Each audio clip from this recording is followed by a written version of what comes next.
Hey everyone, I'm Fred Ranger and I hope you're doing good. In today's video, I want to share my thoughts around the 16mm f2.8 from Fujifilm that Fujifilm Canada was kind enough to send me so I can actually test it and report back to you guys and help you decide on if this is the lens you want to buy next in your Fujifilm ecosystem.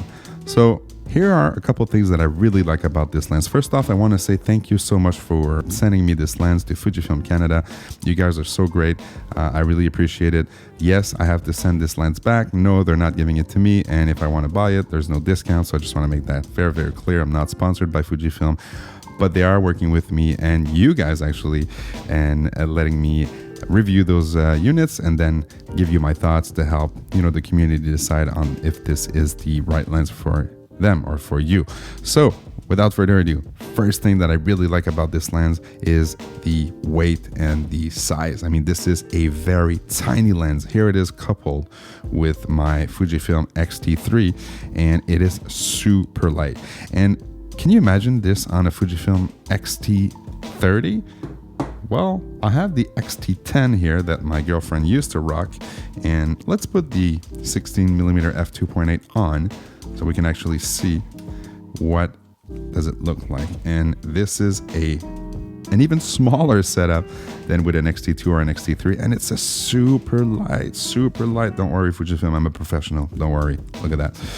This is super light combo when you have an X-T30, 20, or 10, and you couple it with the 16mm f2.8. So I really like the fact that they've made it according to the smaller lenses and their smaller lineup, where they have the 35mm and they also have the 23mm. So that fits very well if you already own those two other lenses.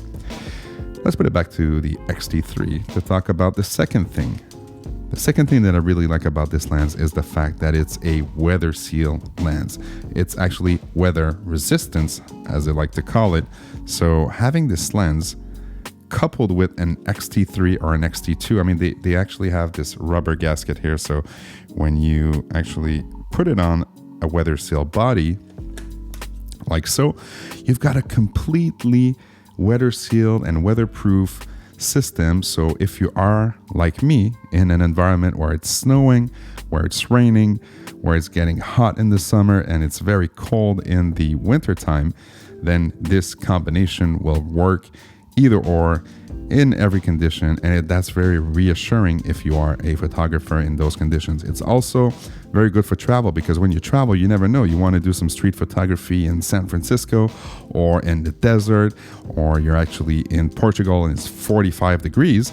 Well, this setup with this camera and this lens will definitely become handy because it can resist all of those elements. So these are the two things that I really like about this lens. And also the third thing I would say is the image quality. And I found that, you know what, because it is so small, because it is so portable, I had this lens on me all the time, or with me all the time on this Fujifilm X-T3, and I was more enticed to shoot than, let's say, something like this big 16, well, I say big, it's not that big, but the bigger 16mm f1.4. This is a lens that I also bring on my travels, but I end up not shooting it that much, although I really like it, because of the size factor.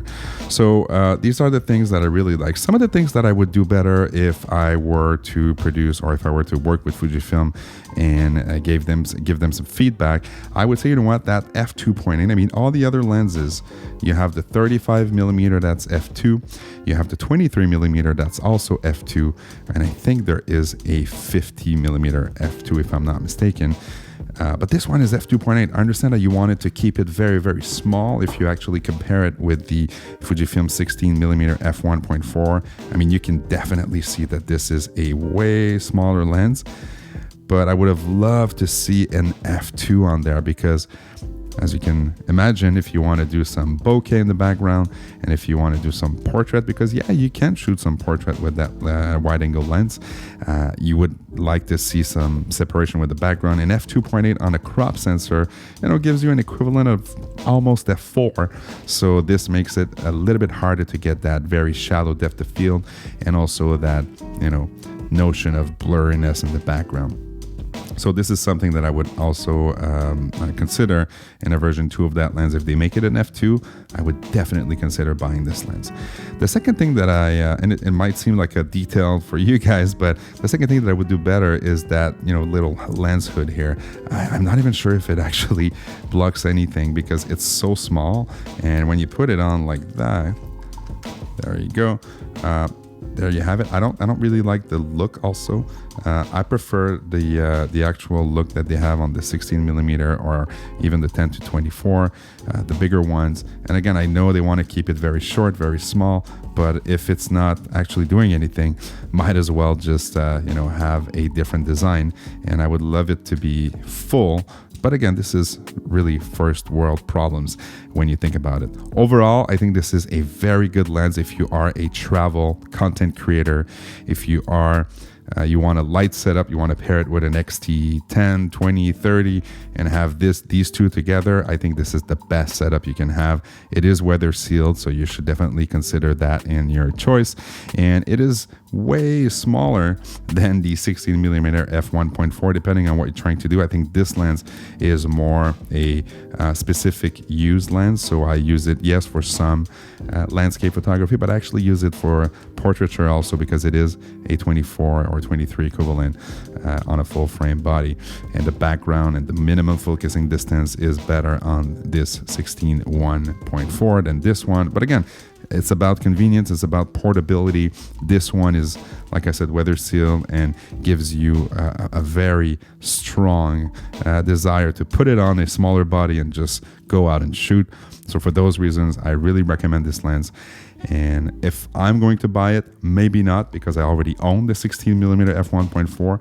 But if it wasn't for that lens, I might actually consider that one. And if they make it an f2, well, you know what? I will definitely be the first one to buy that lens to complete my setup with the 23 and the 35mm f2 that I already own. So these are my first thoughts around this lens. Again, thank you so much, Fujifilm Canada, for sending me this lens. I will send it back. If you have any questions about that lens or about the 1.4 version or the X-T3 or any Fujifilm related questions, or Sony, as a matter of fact, because I'm shooting on one right now, please feel free to ask them down below. If you like this video, if you find it helpful at some point, please hit that thumbs up and also that bell notification if you want to be notified as soon as I post a new video. And you know what? Give me some feedback about the setup. Do you like the sound? Do you like the background? If you don't like it, that's fine. But I'm going to keep trying stuff. On that note, be happy, enjoy life, and enjoy your small gear. Cheers.